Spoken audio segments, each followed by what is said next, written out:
Shantideva was a 7th or 8th century monk in India, and he wrote a treatise, or I should say he spoke a treatise that was copied down, called The Way of the Bodhisattva.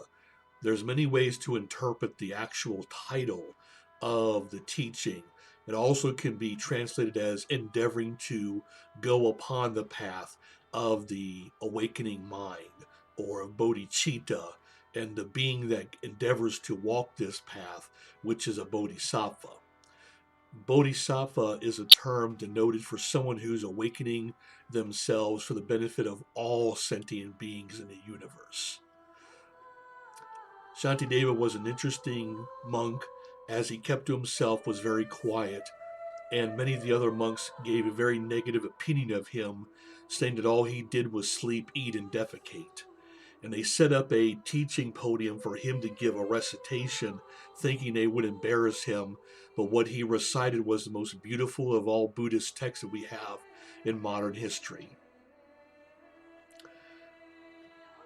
In this video, I'm going to read the first chapter, which is the praise of the awakening mind.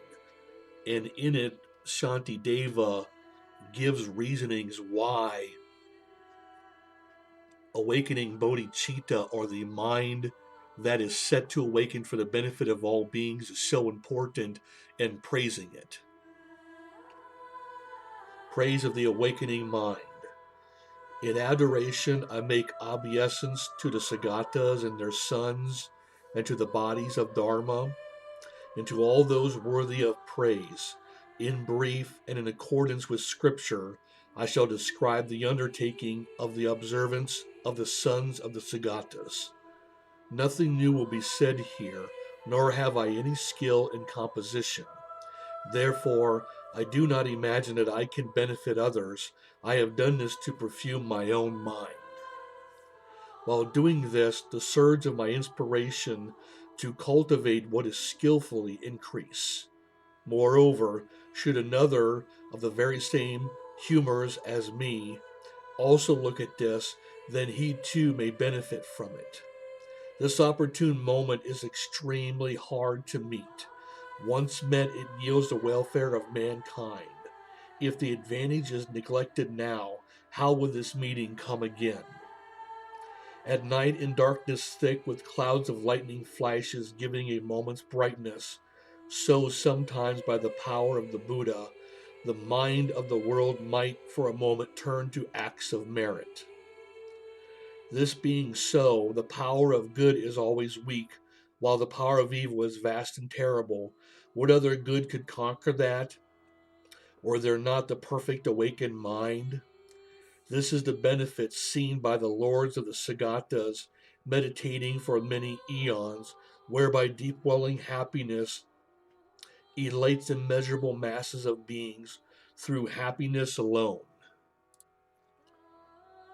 Those who long to transcend the hundreds of miseries of existence, who long to relieve creatures of their sorrows, who long to enjoy many hundreds of joys, must never abandon the awakening mind. When the awakening mind has arisen in him, a wretch captive in the prison of existence, he is straightway hailed sons of the Sagatas to be revered in the worlds of gods and men. Taking this base image, it transmutes it into the priceless image of the Buddha gem, grasps tightly the quicksilver elixir known as the awakening mind, which must be thoroughly worked. You who are accustomed to traveling abroad among the traveling towns and realms of rebirth, grasp tightly this gem that is awakening mind. It is precious, assuaged by those of immeasurable expertise, the unique caravan leaders of the world. Like the plantain stem, all other good things assuredly shed their fruit and then wither, whereas the awakening mind is a tree that constantly fruits. It does not wither, but continues to produce. It is protection, as in the protection of a hero, one immediately escapes great dangers, even after committing extremely cruel acts of evil. So why do the ignorant beings not seek refuge in it? Like the Holocaust at the end of the world age, it completely consumes great evils in an instant. The wide Lord Maitreya related its unmeasurable praise to sadhana. The awakening mind should be understood to be of two kinds. In brief, the mind resolved on awakening and a mind proceeding towards awakening. The distinction between these two should be understood by the wise in the same way as the distinction is recognized between a person who desires to go and one who is going in that order. Even in cyclic existence, great fruit comes from the mind resolved on awakening, but nothing like the uninterrupted merit that comes from that resolve when put into action. From the moment that he takes on the mind to release the limitless realms of beings with a resolve that cannot be turned back. From that moment on, though he may doze off or be distracted many times, uninterrupted streams of merit like the bursting sky continuously pour forth. This is what the Tathagata himself explained with proof in the questions of sadhana.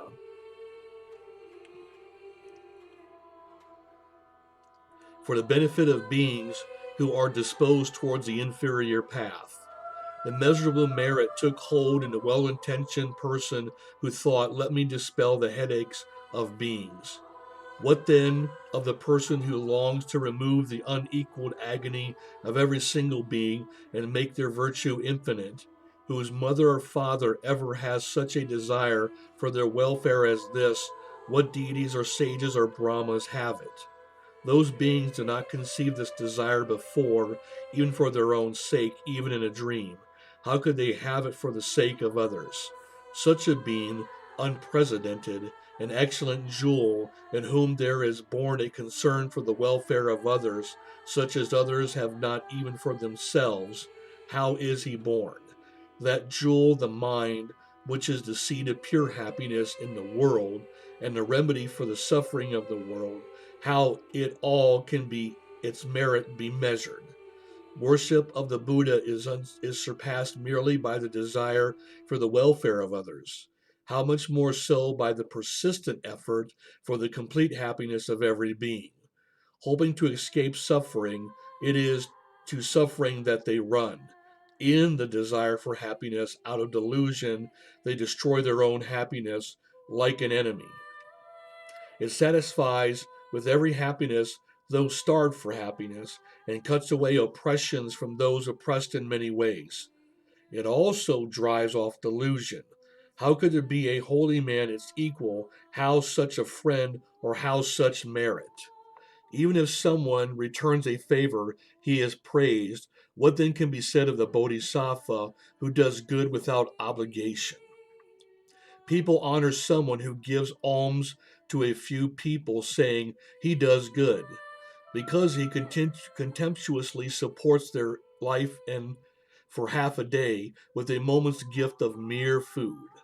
What then of the one who offers to a limitless number of beings, throughout limitless time, the fulfillment of all desires, unending until the end of the sky in those beings?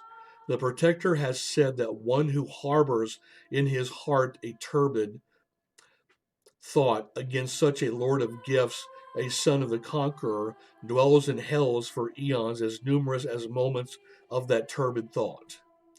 But fruit outweighing that flows forth from one whose mind becomes serenely confident for evil actions against the sons of the conqueror requires great force, while pure action comes effortlessly. I bow down to the bodies of those in whom that excellent jewel, the mind, has arisen, and towards whom even harm will lead to happiness. To those minds of happiness I go for refuge.